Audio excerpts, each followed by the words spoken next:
3, 2, 1. Hola mi gente, ¿cómo están? Aquí Alba Mar, me pueden decir Alba. El canal es Seriela. Estamos aquí para hablar de libros y algunos de en español desde Puerto Rico.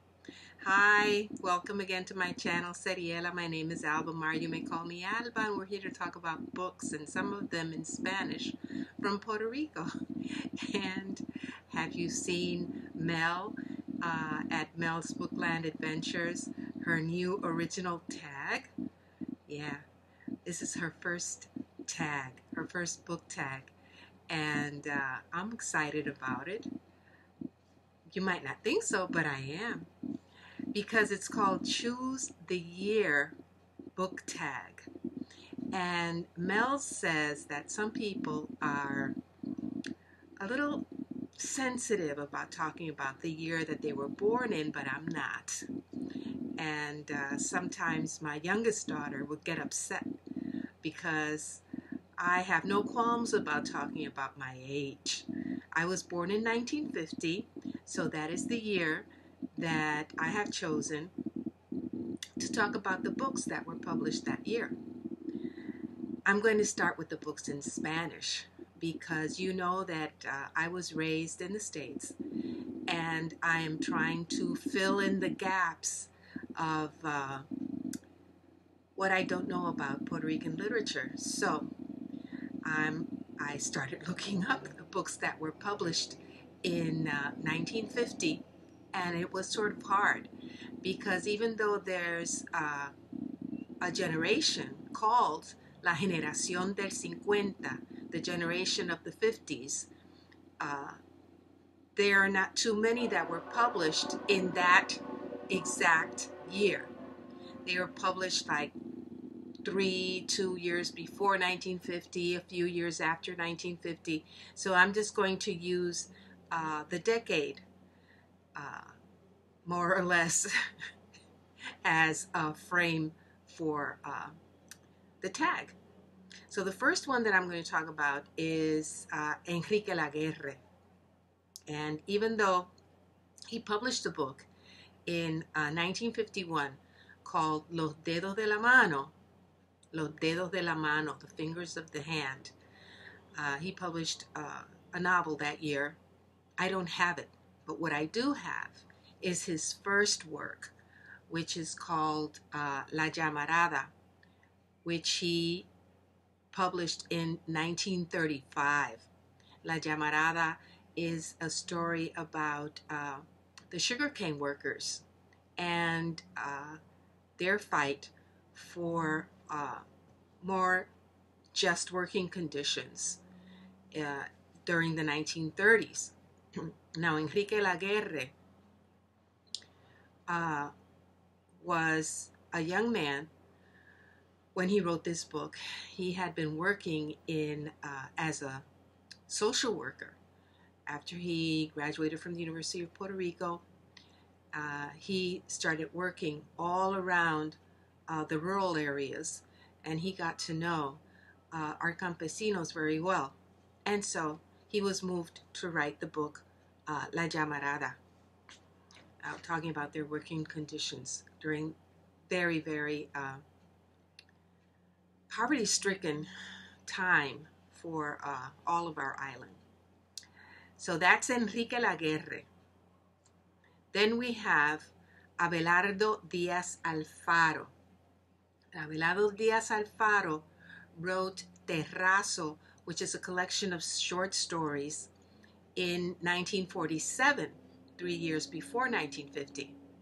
And Abelardo Díaz Alfaro is a costumbrista. He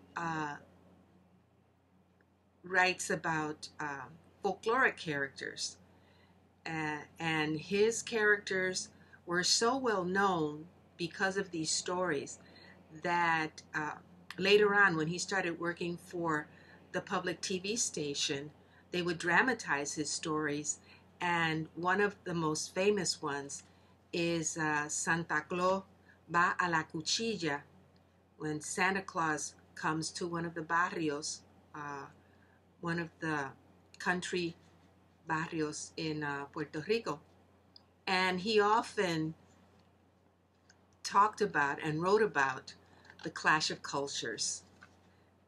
We have Bello Merced, who was a teacher, a Puerto Rican teacher, who had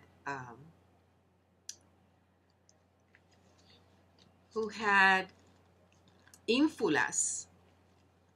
He thought that he could speak English, but he spoke English with an accent because he thought that that was, the cool way to be was to know English more than Spanish. And that's his story. Bello Merced enseña inglés. That's another one of his well-known stories. And this one was dedicated to a la Comay Margot Arce de Bello Merced. And Margot Arce was a renowned defender of Spanish in the schools. She was a professor of Spanish at the University of Puerto Rico and championed the cause of teaching Spanish in our public school system. Because after the invasion, the teachers were forced to teach in English, even though, like Bello Merced, they couldn't speak English. Yeah. Things like that happen in a colony. And then we have, in that same generation, La Generación del 50, we have René Marquez. Excuse this awful book, right? It seems like somebody spilled coffee on it. It's full of coffee stains. But I picked it up anyway in La Feria del Libro Usado. Why? Because La Víspera del Hombre, which is a coming-of-age story, beautiful coming-of-age story. I read this when I was a freshman, I think it was, at the University of Puerto Rico. And it stayed with me. The impression that it caused stayed with me for a very long time.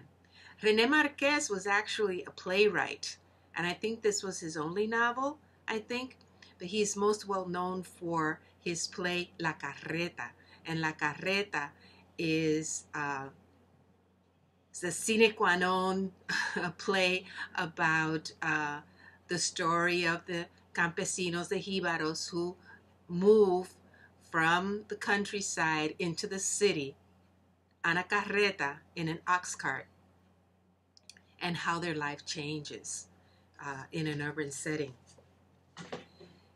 And then, of course, we have, last but not least, Julia de Burgos.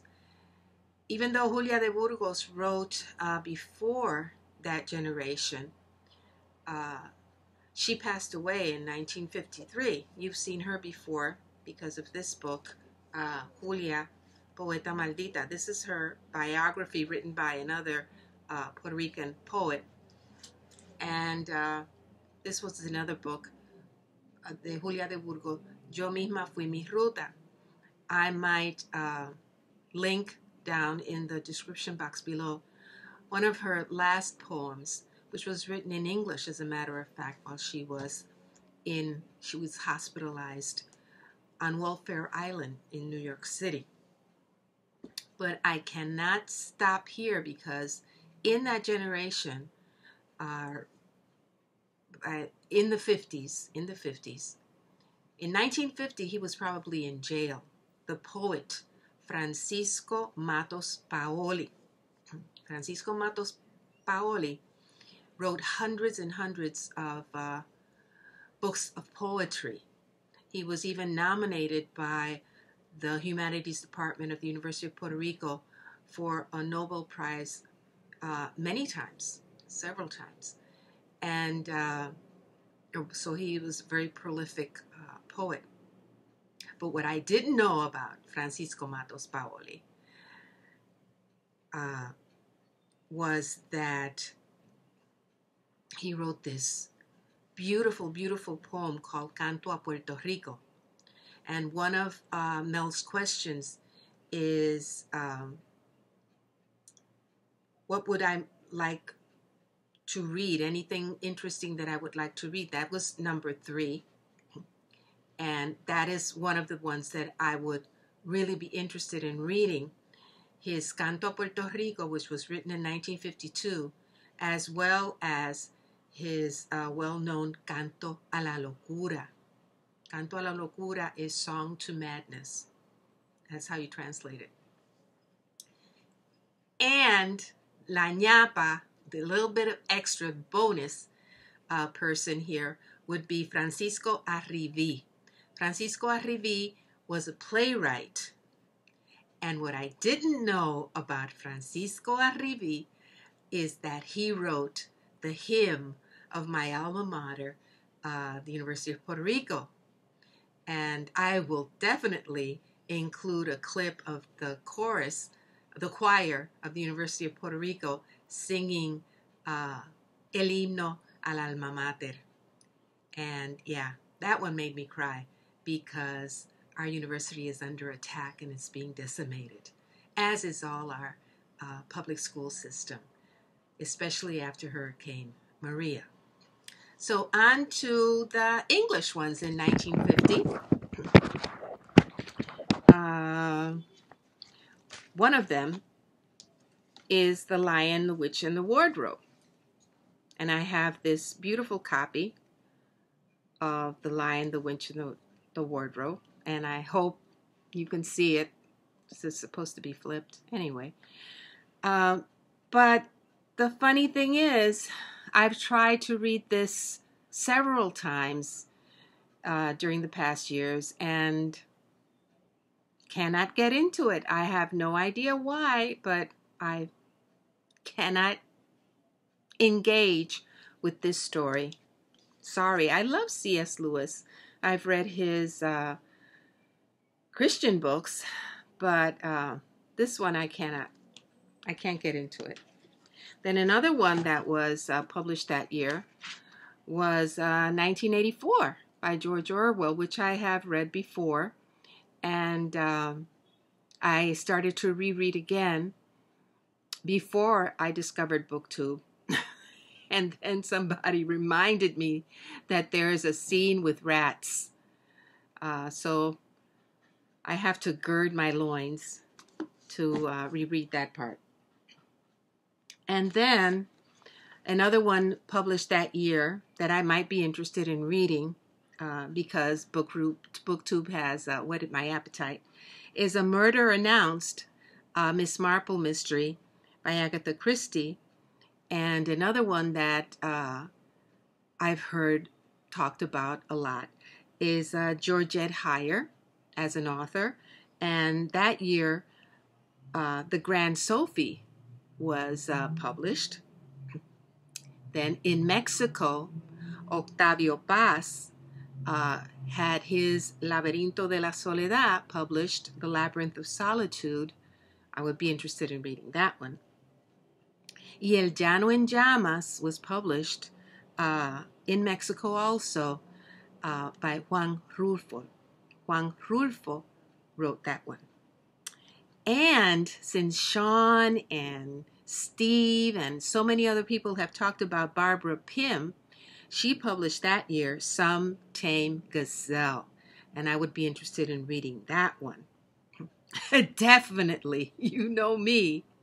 Another one that I already put this down on my TBR to get, is Discourse on Colonialism by Aimé Césaire.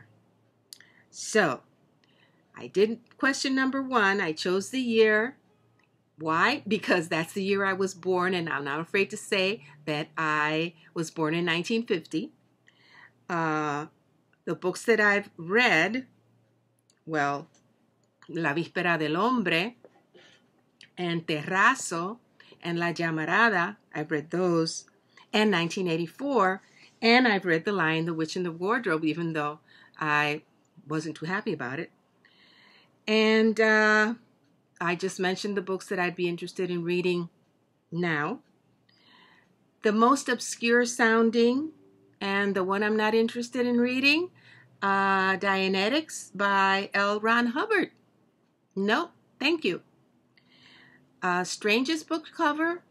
Well, browsing through the book covers for 1984, I saw some really fantastic and imaginative covers for 1984, especially considering Big Brother's watching you, that they would have eyes and a lot of graphic elements alluding to the ambience and the atmosphere in 1984. But this one, this edition, seems a little strange to me. So that's the one that I would say is the strangest book cover to me. Thank you, Mel, for tagging me on this tag. I find it so interesting that Mel could be my daughter, because the year after she was born, I had my first child, and so she could be my daughter. Yeah, and that makes me very, very happy. I hope you do this tag. I'm going to tag everybody who is interested in doing Choose the Year book tab. Try it. I'm going to link all the information down below. Mel's channel and the Goodreads page that has the years. Just choose a year and go for it. Nos vemos, mi gente. Cuídense mucho. Adiós.